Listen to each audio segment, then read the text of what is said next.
So yun po mga Dapper Cats, mga kabiyaya, isang mabiyayang araw po sa ating lahat.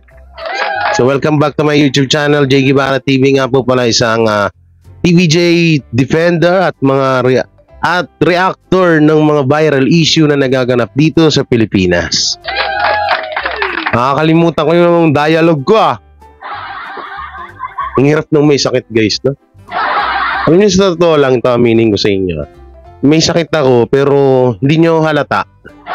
Bukod sa katawan ko, in fairness mo, payat na nga ako, kita na yung leg ko. No? Bukod sa mataba ko, tawag dito, hindi talaga kasi nakangiti lang ako lagi. Kahit nga galit ako, nakangiti pa rin ako. Di ba? Kaya hindi nahahalata ng iba dyan No? At ayun, shoutout din po pala dun sa sa mga tawag dito, sa mga GC. Umalis po ako, hindi porket tawag dito, masama loob ko ganun. Umalis kami para kasi medyo may mga nangyayaring kaguluhan. So, syempre ayaw din namin ma-stress or madamay. So, kaya umalis na rin para lahat walang tampuhan. Oo, walang tampuhan para walang silipan, 'di ba? O di alis sa lahat ng GC para mas maganda. Pero wala naman big deal yun. No? Sinabi ko lang dito para alam nyo rin po yun. So yun mga Dapper Cats, ito pag-usapan natin. Wala pang gumagawa nitong content na to, promise. Ako pa lang. Hindi pala, wala pang nagre-reaction sa content na to. Ako pa lang. Ako pa lang po. No? Kasi, diba, alam naman natin, yung ibang mga host dyan, katulad nila Vice Ganda, nila Willie Rebillame, yan. Sino ba yung mga naging host pa? Si Boyabunda, yan. Mga host, yung mga si Luis Manzano, yan, isa rin yan. Magaling din na host yan, Tony Gonzaga. Sa kanila kasi, alam na natin yung mga tinitawag na yaman nila. Pero ang tanong, alam ba natin ang yaman ni Bossing Vic Soto? Gaano na nga ba kayaman si Bossing Vic Soto? Ito kasi may papanoorin tayong video na di umano ay parang mas mayaman. No? Parang mas mayaman na di hamak si Bossing Vic Soto kaysa kay Willie Rebillame. Alam naman natin si Bossing Vic Soto kasi tahimik to. Hindi to palaplex ng yaman niya. Ganda ng buhok ko. Parang hindi kasi ako nag-gel. Pa ako naliligo di nyo naman ako maaamoy, ba't pa ako maliligo? Gwapo ko na nga tapos maligo pa ako Ayoko sumigaw Ayoko maglakas ng boses kasi pag naglakas ako ng boses, may puputok-putok. At eto, isabay na rin natin to, no? Yung lumalaganap na issue ngayon, mapatungkol kay Bossing Vic Soto na matagal na, 2020, hanggang ngayon 2023 ay inuungkat pa rin. Pinag-uusapan. Tapos nire-reaction ng ibang mga reactor na hindi man lang nagki-credit or hindi man lang nagdi-disclaimer or hindi man lang pinapaalala sa mga manonood nila na ito ay matagal na. Pero i-explain din natin yan bakit natin sila sinisita. At disclaimer, hindi po kami galit sa kanila, no? Ito po ay paalala bilang mga kuya at mga kapwa nila TVJ reactor po, no? Sabay na rin natin tong kay Bayani Agbayani. Nung nakaraan, alam nyo, nag-vlog ako. Ang unang intro ko yung kay Bayani, tapos nagulat ako, ba't hindi ko ba't hindi ko napalabas? Makakalimutin na talaga ako, no? Yung sakit din ba ng mga gwapo yun, yung limot? Kung sakit din ng gwapo yung limot, normal na pala sa akin yun. Hoy, syempre bago na dito simula, wag niyo pong kalimutan na mag-like, share, comment, and subscribe sa ating YouTube channel at pakipindot na lang din po yung bell button para lagi tayo updated sa ating mga video araw-araw. At syempre, pakishare naman po ng pakishare naman po ng video natin mga Dapper Cats at may love shoutout sa lahat ng patuloy na sumusuporta kay J. Guevara. Thank you mga ka-legit Dapper Cats, no? So, unahin natin to. Unahin natin tong kay Bayani na di umano itong si Bayani Agbayani ay napikon kay Bong Navarro. Oo, alam nyo naman dyan si Showtime, bastusan dyan kung bastusan eh. Bardagulan dyan kung bardagulan, di ba? Ito, manorin natin. Ang masasabi ko lang sa PH Care, PHID. Alam mo kung napansin nyo, PHID, ang dami na nilang magagandang sinabi para sa inyo. Kung dadagdagan ko pa, baka lumaki ang ulo nila. Pero sa totoo lang, kanina nung gumagalaw kayo, ang dami nyo, pero parang isa lang ang nagsasayaw dahil pare-pareho ang ilos nyo. Ano ba yung natatanda mong galaw nila? Yung nag-move sila, Bong. Masyado ka maraming katanungan, Sabi mo Bong. kasi, natatandaan mo eh. Nag-move sila. Paano? Oh. First time ka nga eh. Nanginginig pa nga ako eh. Sorry. Naninervous, diba? Ang didiing ka eh. Tapos, isang galaw, nung first season napanood ko kayo. Mga, Ano yun? Ano yung ginawa nila? Nung first season? Oo. Alam mo naman yun na, di ba? Kung ulitin ko pa, parang tatanga-tanga ka na nun. Sumayaw din sila nun, bro. Talaga. Okay. Narinig niyo yun? Kung ulitin ko pa Bong, parang tatanga-tanga ka na nun. Although, yung una, parang nagbibiruan sila. Tapos, pero bandang, kahit sino, kahit na nasa television kayo, di ba? Tapos sasabihan mo si Bong Navarro na kapag inulit ko pa, tatanga-tanga ka na nun. Tapos hindi na tumatawa si Bayani. Alam mo to si Bayani, isa to sa mga iniidolo kong komedyan. Ito talaga, nakakatawa talaga to. Ito talaga. Gutosin, dapat ka mabigyan ng break to na maging host to ng isang noontime show eh. Or ng isang, may sarili siyang segment. Magiging patok yung palabas nito.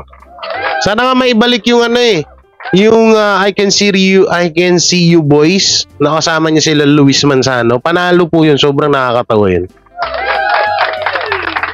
So yun na, yung may bibigyan yung komento doon, comment nyo lang dyan. Pero dito na tayo. Eto, kung sino ba ang pinakamayaman sa dalawa? Willie Revillame ba? O Bossing Vic Soto? Alam naman natin, si Bossing Vic Soto Bossing Vic Soto na yan noon pa, wala pang Willie Revillame. Diba? So eto naman, tong video na to, ang purpose po nito ay mamaya nyo malalaman. Mamaya nyo malalaman sa pagtapos nating panoorin tong video na to. So ito, panoorin natin. Sino nga ba ang mas mayaman sa dalawa? Sino? Ang broadcast millionaire na si Willie Revillame o ang silent millionaire na si Vic Soto? Kilala natin si Kuya Will na naka-broadcast ng kanyang mga ari-arian, mga properties, chopper, yate, mga iba't ibang uri ng mga mamahaling sasakyan, at ang kanyang ipinatayong Will Tower. Samantala si Vic Soto ay isang komedyante, ngunit napakatahimik niya pagdating sa kanyang mga ari-arian. Si Vic Soto ay isa sa mga napakasikat na artista sa Pilipinas na nakagawa na ng mga napakaraming proyekto. Kaya naman mapapaisip tayo kung gaano na nga ba kayaman sina Willie Revillame at Vic Soto sa ngayon. Sa bidyong ito ating alamin ang kwento ng kanilang buhay at kung sino nga ba sa kanilang dalawa ang mas mayaman. Willie Revillame. Si Wilfredo Buendia Revillame o mas kilala sa tawag na Kuya Will ay ipinanganak noong January 27, Wilfredo pala 1961 pangalan sa niya. Nueva Ecija. Nagsimula si Kuya Will sa pagiging professional drummer at kanyang naging mentor si Randy Santiago na isang singer. Ginawa Si Randy Santiago pala yung mentor niya. Si Kuya Will sa dating noontime variety show ng GMA na Lunch. Galing, no? At pagkatapos lamang ng 3 buwan ay pinapirma siya sa Regal Films para mag-star sa isang movie na pinangungunahan ni Joey Marquez na Bobo Cup. Ayo, maganda yung Bobo Simula Cup. noon ay naging sidekick na Panood ko yun, Kuya Will napanood ko ng yun. ibang mga sikat na artista tulad ni Philip Salvador, Rudy Fernandez, Edo Manzano, Cesar Montano, Aga Mulak, Bong Vic Soto Revilla. at Joey De Leon. Pagkatapos nun ay nagsimula na rin siya sa pagiging co-host ng mga noontime show na naging dahilan sa biglang pag-angat ng kanyang karir. Nag-umpisang maging bagong co-host ng 1 linggo na po sila sa ABS-CBN noong 1998. Pagkatapos ay kanya ring sinamahan MTV. ang dating kasamahan sa lunch date na si Randy Santiago at Jan Estrada sa Magandang Tanghali Bayan ng ABS-CBN. Kasunod ng biglang pagsikat ni Kuya Will, nagkaroon naman siya ng maraming kontrobersya at pagsubok na pinagdaanan, at dahil dito, siya ay napunta sa iba't ibang mga estasyon hanggang sa mabigyan uli ng malaking break ng ABS-CBN, at ito ang Wawawi noong 2005. Noong Sa programa niyang 2005 ito pa lang ay gustong start sumikat si Willie at nagkaroon ng napakalaking fanbase sa loob at labas ng bansa.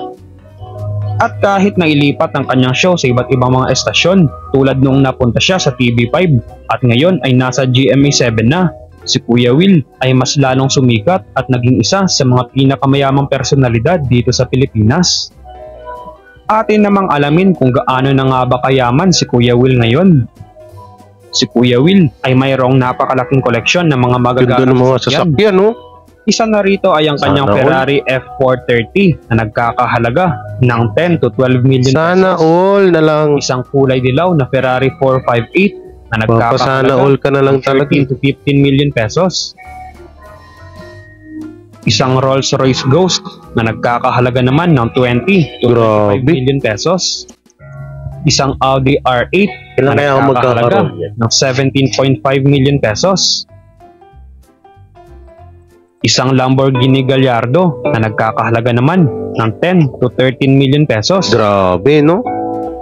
Ako kahit isa lang okay na sa Isang akin. Porsche Carrera Turbo na nagkakahalaga ng 10 million pesos. At meron din siyang Jaguar XE at Lincoln Navigator. Si Kuya Will ay meron ring yate na kanyang nabili noong taong 2008 at base sa report, ito ay nagkakahalaga ng mahigit 80 million pesos. Grabe. Siya rin ay mayroong dalawang chopper, isang Robinson R44 na nagkakahalaga ng 35 million pesos at isang Robinson R66 na nagkakahalaga naman ng mahigit 60 million pesos.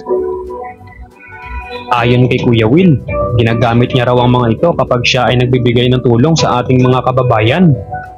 Meron din siyang isang Dornier 328 private jet na ayon sa mga report, ito ay nagkakahalaga ng 200 million pesos.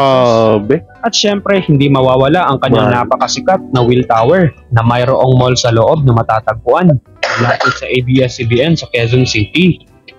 As of 2022, si Willie Revillame ay mayroong total net worth na 14.83 million US dollars o 825 million pesos.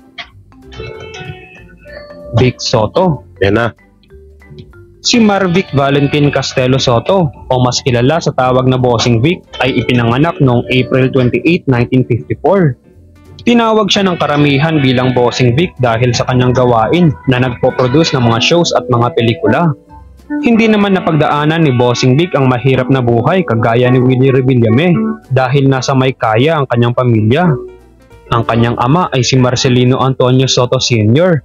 at ang kanyang ina naman ay isang doktor na si Doktora Herminia Castelo. Si Bossing ay isang comedian, aktor, TV host, singer at songwriter. Ngunit siya ay nagsimula bilang isang folk singer at guitarist.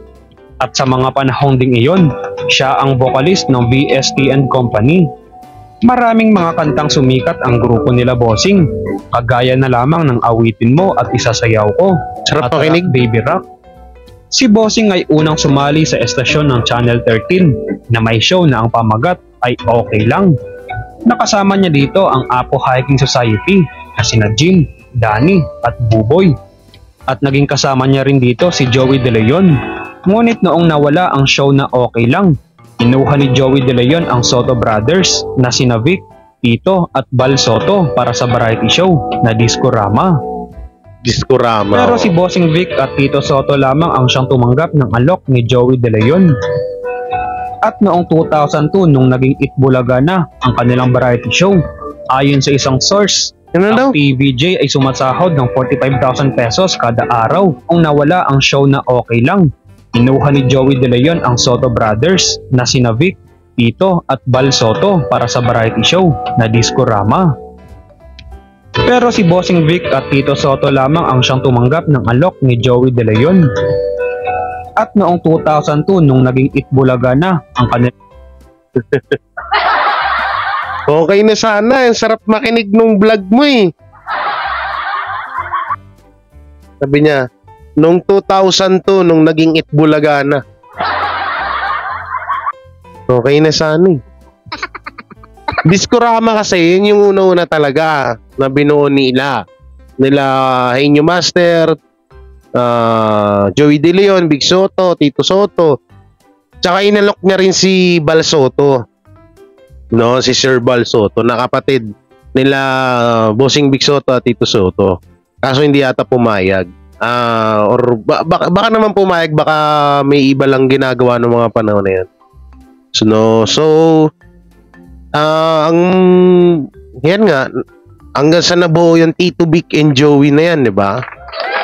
Pero dito nagulat ako eh. Biglang sabi niya, hanggang sa mabuo ang Itbulaga noong 2001. Ang galing. Minsan talaga, no? Yung mga vlogger talaga rin na sumasablay. Ang ganda-ganda na ng pakinig ko eh. Biglang sumablay sa bandang dulo. Okay na sana eh. Okay na sana eh. Andun ka na eh. Anong ginawa mo? Okay na eh, diba? Anong ginawa mo? Ay, 2001. Okay, tuloy natin. Reality show. Ayon sa isang source, ang TVJ ay sumasahod ng 45,000 pesos kada araw. Ngunit ito ay noong 2002 pa at ito ay napakalaking halaga na noong mga panahong iyon. Noong unang ere ng Itbulaga, napakababa ng ratings ito na kung saan nakakuha lamang sila ng 5.2%, habang ang kanilang kalaban na show na Student Canteen ay nasa 57% ang kanilang ratings. Ngunit makalipas lamang ang 2 taon ay naungusan na ng Itbulaga ang Student Canteen sa ratings. At noong pinasok na ni Bossing Vic ang paggawa ng mga pelikula, ay halos lahat ng kanyang mga pelikula ay pumatok sa takilya. Si Bossing Vic ay 4 na taong sunod-sunod na naging Philippine Box Office King taong 2004 hanggang 4 na sunod oh. Grabe yun, 4 na sunod. Andyan si Bossing Vic sa Metro Manila Film Festival na alam naman natin kapag pumatok sa takilya ang pelikula ay milyon-milyon ang kanyang magiging kita. Lalo na isa si Bossing Vic sa mga nagpo-produce sa kanyang mga pelikula. Ganon din ang kabi-kabilang mga commercial ni Bossing Vic tulad na lamang ng Solmux, San Miguel at marami pang iba. Kaya naman gaano na nga ba kayaman si Bossing Vic Soto ngayon? Mas mayaman pa nga ba siya kay Kuya Will? Alamin muna natin ang mga sasakyan ni Bossing Vic. Siya ay mayroong Ferrari FF na nagkakahalaga ng 13 to 16 million pesos. Meron ba niyan si Bossing? Isang Audi Q3 na ito lang alam ko, RBQ3. 3.5 million pesos. At meron ding napabalitaang si Bossing Vic ay mayroong Ford Mustang na nagkakahalaga rin ng 3.5 Parang million pesos. wala akong alam dyan. Si Bossing Vic ay mayroon ring mansyon na kanyang pinagawa noong taong 2019 para sa magiging tirahan nila ng kanyang asawa na si Pauline Luna. Ito, alam ko. Wala naman masyadong binabroadcast na property si Bossing Vic kagaya ni Kuya Will. As of 2022, si Vic Soto ay mayroong total net worth na 14 million US dollars o 700 million pesos. Pero kahit na sino pa sa kanilang dalawa ang mas mayaman, ang importante ay nakikita natin sa dalawang Pinoy celebrities na ito kung paano sila tumulong sa mga taong nangangailangan at kung paano nila binabahagi ang mga blessings na kanilang natatanggap para sa mga kababayan nating kapuspalad sa pamamagitan ng kanilang mga show ngayon sa GMA7. Ano naman ang masasabi mo? Palakpakan muna tayo. Isa ka rin ba sa loop? Palakpakan tayo. Ito lang masasabi ko dyan. Ito lang masasabi niya mga Dabarkats. Kung about po sa yaman ni Bossing Vic Soto at Willie Rebillame, para sa akin, mas mayaman si Bossing Vic Soto. Ang pinagkaiba lang nila, si Willie Rebillame, lahat kasi naka-open Open yung naka-broadcast. Ultimo yung pagtulong ni Willie, broadcast din. No, hindi kasi katulad ni Bossing Vic Soto na kapag tumulong, ito hindi ko naman sa sinasabi kasi ako nagbablog din ako. Pag tumutulong ako, naka-vlog din, no? Pero wala naman hong masama doon. Inaano ko lang, ina-analyze ko lang sa inyo, ha? Baka masamain nyo na naman, Na-analyze ko lang po sa inyo. So ganito, si Willie Revilla may kasi broadcast kasi lahat ng yung yaman niya, bahay niya, mga ari-arian niya, alam natin lahat yan. Yung kay Bossing Big Soto, bibihira. Yung mga sasakyan dito, isa lang yung tumama eh. Yung ano lang, yung QT, ano ba yun? 1forex, yung tag 3 million. Yung tig 3 million, yun lang yung pagkakaalam ko kay Bossing Big Soto. Pero yung Mustang, tsaka yung isa, yung Lamborghini, parang wala eh. Parang hindi, ano sa akin, kasi alam pagkakaano ko kasi dito kay Bossing Big Soto, ano to eh, parang hindi siya, yung taong hindi maluho. Hindi yung taong parang hindi yung palabili ng ganyan, ganito, ganyan, no? Hindi siya ganun eh. Ayun yung nararamdaman ko. Ito sa ano lang naman to. Hula lang naman ha. Maka-bash nyo na naman ako. Okay lang. Bash nyo ako. Basta mag-super chat kayo ha. Hindi kasi si Willie Revilla may lahat kasi naka-broadcast eh. Lahat open kay Willie. Si Bossing Big Soto bibihira. Magugulat, diba? Katulad nung nakaraan, yung in-interview ni Julius Babaw, yung artista na naoperahan sa ulo. Diba? Naoperahan sa, tumor ba yun? Tumor? Kalimutan ko yung pangalan niya. No? Si Bossing Big Sotong tumulong. Hindi natin malalaman kung hindi niya pa sinabi. Ito kasing Tito Big, yung TBJ, hindi kasi sila pala, alam mo yun, yung binobroadcast, yung mga tulong nila, hindi nila dinadaan sa social media. Tsaka aminado naman ako na etong si Bossing Big Soto ay talagang mapera na talaga to nung nagsimula dito sa ano kasi syempre artista ba sa yung tatay niya, diba? Alam ko comment nyo lang dyan, baka nagkakamali ako eh. Si Willie talagang nagsimula yan sa ibaba hanggang sa tumaas, pero ang kinaganda ho dito mga ka-Dabarkads ay pare-pareha silang tumutulong sa kapwa. At ang kinaganda rin dito na si Bossing Big Soto ay hindi siya, alam mo yun, yung parang simple lang. Kayo na bahala kapag nakita nyo yung kayamanan ko, kayo na bahala pag nalaman ko. Pag nalaman nyo yung kayamanan ko, edi nalaman nyo. Hindi ko na kailangan yan ipagyabang pa. Yun yung ano dyan yun yung pinaka ano dyan sa video na nireactionan natin. So dito na tayo. Ito na yung pinaka exciting part. Exciting part. Dito tayo. Yan. Ito kasi nung mga nakaraan is sobra yung ano nila. Sobra yung tawag dito. Ito kasi yung mga inaano nila mga ka-Dabarkads, mga nire-reactionan ngayon ng ibang vlogger, no, na inanuhan na rin ni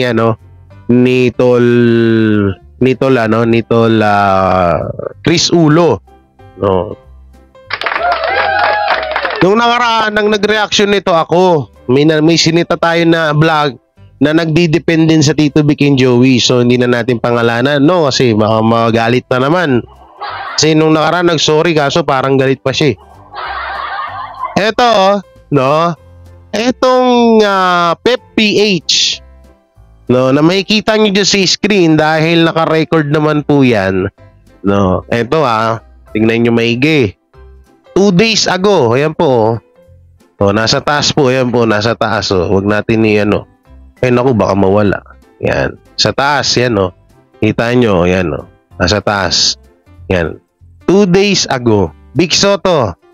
Yan, basher of daughter Tali Soto. I try to understand these people dahil malay natin baka may pinagdadaanan o may problema lang sa buhay. Mainit ang ulo niya at the time. Yan, sabi ni Bossing Big Soto. Pero kapag ito po ay i-click nyo. Yan, click natin click.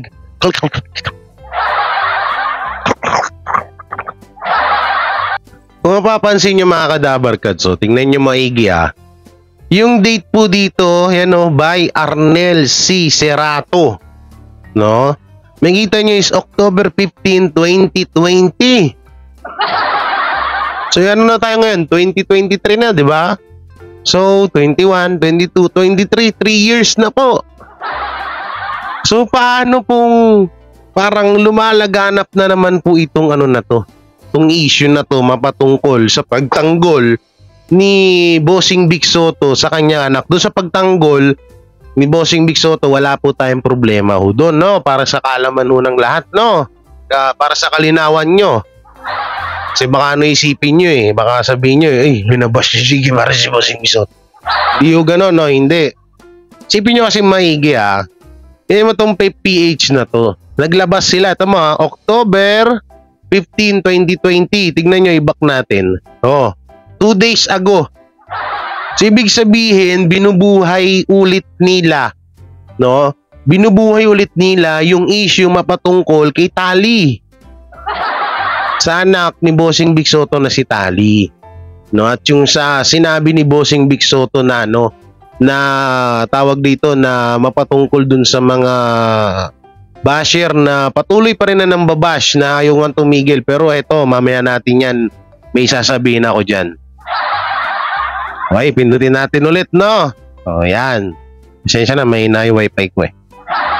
So, dito, hindi apektado si Vic Soto sa basher ng anak nila ni Pauline, na si Pauline Luna, na si Tali Soto. Katunayan, hindi raw ito pinapansin ng Eat Bulaga host. Sa panayam ni Jessica So sa Kapuso Mo, Jessica So, noong linggo, October 11, inusisa ang 66 years old TV host, comedian tungkol sa main comment ng isang netizen laban sa 2 taong gulang na anak. Marami lang kasi mga kadaparkads na nagaano ng mga issue ngayon, no? Pero sa totoosin lang po, etong issue na to ay sobrang sobrang tagal na ho ito mga kadaparkads. Biruin nyo, yung petsa, October 15, 2022. No? October 15, 2022. Tapos pinost nila nung nakaraan, 2 days ago lang. So, anong motibo nila dito? Motibo nila ay para ungkatin ulit at magkaroon ulit ng idea yung mga basher na, ay, sige, anuin natin yung anak ni Bossing Vic Soto. Tapos, ito pa ang pinakamasaklap po dito, mga kadabarkads. Ang pinakamasaklap po dito ay yung tinatawag na yung ibang mga vlogger ho dyan. No. Nung nakaraan sinita ko ho si AR Reaction. Kanina sinita naman siya ni Utol Chris Ulo. Sa kay dahilanan nga po, dahil dito sa issue na to. Ano pa to, kasi ilang taon na ho kasi to eh. 'Di ba? Amin kasi dito sa amin ng mga TVJ Defender, wala naman pong kaso sa wala naman pong kaso na magbigay kayo ng reaction, mag-depend kayo sa Tito Vic and Joey kasi open naman po yan, hindi po namin pagmamayari yan, no? Pero sana naman, ilagay nyo naman sa lugar. Alam nyong matagal na, tapos na yung issue, tama na yun. Katulad yan, pinagsabihan ko na yan nung nakaraan si AR dun about dun sa tita ni Henyo Master or ni Joey De Leon, yung tsahin niya na halos 1 dekada na pong namayapa. Pero ginawan pa ng content. At ano yung sinabi niya sa akin na dahilan niya? Kesyo daw ay kesyo binuran niya na yung video. Hindi ko naman pinopoint yung dun eh. Hindi ko naman pinopoint yung tawag dito. Hindi ko naman pinopoint ho dun yung burado na yung video. Ang pinopoint ko dun, bakit mo ginawan ng video? Tsaka kahit burado na yung video, nagka-views ka na rin dun. Nasaan na ba yun? Nandito. Wait lang, hanapin ko lang. Alam ko nandito pa yun eh. Alam ko nandito pa yun. Tignan natin yung yung views nun ah. Alam ko nandito pa yun. Nasa 31k yata yun eh. Guri mo 31k yun ha. Oo, hindi birong views yun. So ito, hanapin ko lang ha. Saglit lang mga kadabarkads. So ito 4k pala, 4k views. 4k views. Hindi natin alam kung nadagdagan pa to. Kahit paano, sa 4k views, kumita pa rin siya dito. Diba? Nandyan sa, nandyan sa, tawag dito, nandyan sa screen natin, 4k views.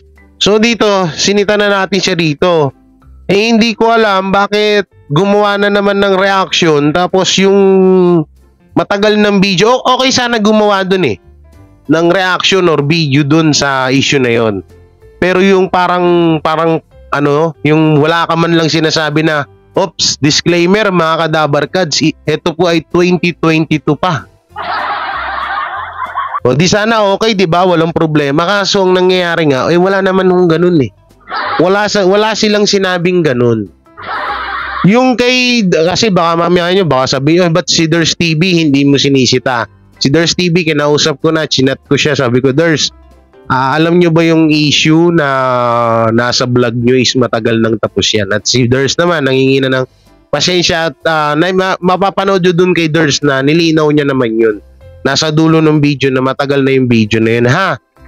Kasi baka mamaya isipin nyo, si Kuya Jay lagi na lang pinag-iinitan. Hindi namin pinag-iinitan yung si AR. Ang amin lang kasi, minsan, alam nyo yung gawan nyo sana na okay naman gumawa kayo ng vlog, okay naman gumawa kayo ng mga video, mapatungkol sa Tito Vic and Joey. Pero sana yung mga lipas ng issue at tapos na, wag nyo nang ulit-ulitin.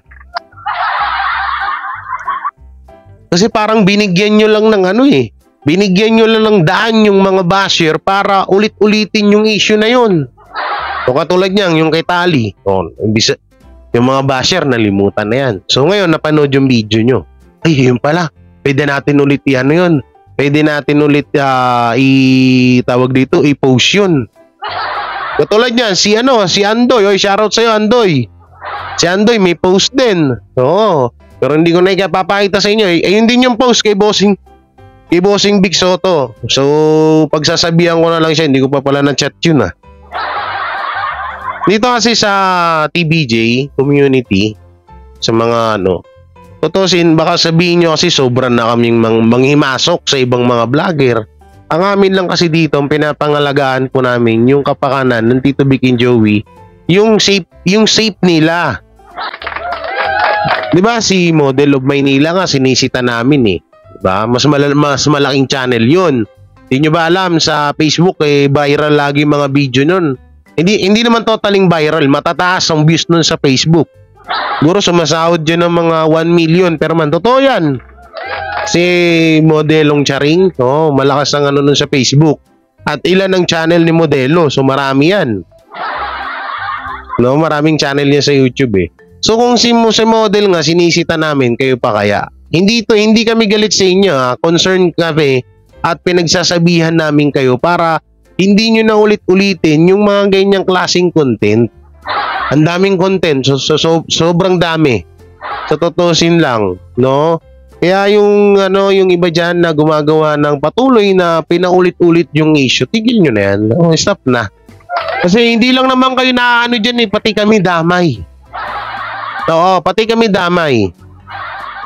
Kasi birin mo, paano hindi kami damay? Una-una sinasabi nyo, nagdi-depend kayo sa TBJ. Anong ba kami? TBJ Defender kami.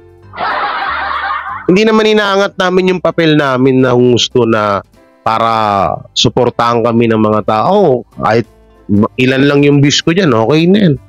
Andyan na yan eh. Pero at least, aminado, alam ko sa sarili ko na lahat ng binabalita ko dito ay totoo.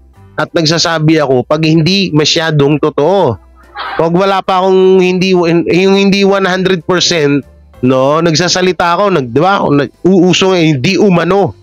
Kaya disclaimer, naririnig nyo naman yan palagi sa akin, di ba? Sa amin, ng TBJ Defender, nila Jake Magnus, Chris Ulo, Tita Messi, diba? Nila RTC, Roltok Chicago, yan. Yung mga ganun-ganun na, alam niyo yun, yung mga matagal ng issue, dapat din nyo na yan, hindi nyo na yan rinungkat. Tama na yun. So sana, maliwanagan ulit kayo. Pangalawa na to. Ewan ko na lang sa pangatlo. Utol Chris Ulo, ewan ko, ano na natin to? Pag pumangatlo pa to, sentensyaan na natin.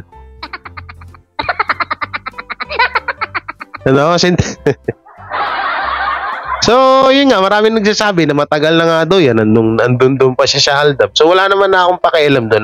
Ang pakialam ko lang, Eh kapag matagal lang tapos yung issue, tama na, huwag nang gawa ng pabalik-balik. Tama, tapos na yun eh. Diba? Tapos na yun. Saka kung maggagawa ka ng reaction na matagal ng issue, pwede mong ano yun, parang i-connect mo sa mga nangyayari ngayon, pwede yun. Diba? Pwede yun. Walang ano yun, walang problema yun. At sasabihin mo sa mga tao na ito po ay matagal na issue na to ha.